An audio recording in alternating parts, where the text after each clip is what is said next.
बुलेटिनमध्ये सुरुवातीला पाहणार आहोत गणेशोत्सवासंदर्भातल्या काही बातम्या।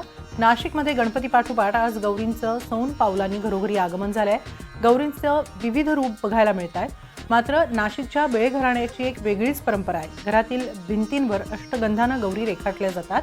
लाडक्या बाप्पाचं आगमन होताच गौरींच्याही तयारीला सुरुवात होत असते। बेळे घराण्यात नारळाचे मुखवटे तयार करून ते मिरवले जाऊन गौरीसमोर ठेवले जातात। 700 वर्षांपासूनची परंपरा असून आज देखील ती जपली जाते।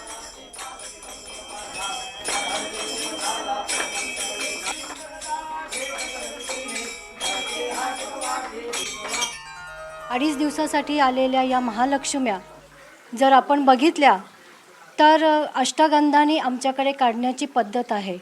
भिंतीवरती त्याला शेणाने सारवायचं असतं आणि त्याच्यानंतर अष्टगंधाने या महालक्ष्म्या काढायच्या असतात।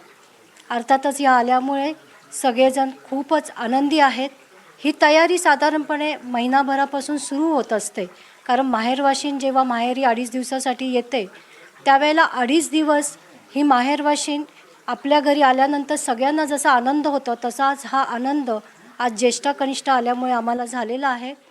अर्थात त्या आल्यानंतर त्यांना काय काय हवं असतं, त्यांना फराळाचं जसं आपण दिवाळीमध्ये करतो तसंच हे फराळाचं करंजा म्हणा, चिवडा म्हणा, विविध प्रकारचे लाडू, नंतर असणाऱ्या चकल्या, शेव, तिखट शेव, खारे शंकरपाळे, या सगळ्याच गोष्टी तिथे केल्या जातात आणि आम्ही ह्या 2 दिवस अगोदरपासून सुरुवात करतो। आल्यानंतर त्यांना आम्ही मिरवतच आणतो। आमच्याकडे असणाऱ्या या महालक्ष्म्या अष्टगंधाने असल्यामुळे मिरवताना नारळ हे त्यांच्यासाठी वापरले जातात आणि नारळच हेच मुखवटे असतात। मुखवटे हे आम्ही मिरवत आणतो आणि त्या मुखवट्यांचीच पूजा इथे केली जाते।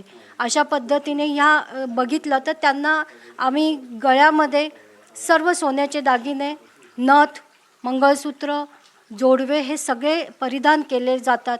साडी ही त्यांच्यासमोर ठेवली जाते। त्यांना आवडणारी पैठणी ही त्यांना दिली जाते।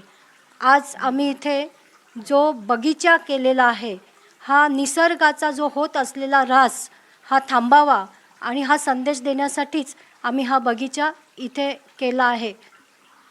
आणि या बगीच्यामध्ये त्या येऊन आता विराजमान झालेल्या आहेत आणि विराजमान झालेल्या या ज्येष्ठ कनिष्ठा आशीर्वाद 9 पिढ्या म्हणजे 783 वर्षापासून अधिकचे असलेली ही परंपरा ही संपूर्ण नाशिकमध्ये फक्त बेळे कुटुंबियांच्याचकडे असलेली पाहायला मिळते आणि त्याची जी जपणूक आहे ही गेल्या 9 पिढ्यांपासून आम्ही करत आलेलो आहे। आमच्या पिढीमध्ये सुद्धा याची जपणूक चालू आहे आणि आता आमची पुढची पिढी ही सुद्धा यासाठी सज्ज झालेली आहे।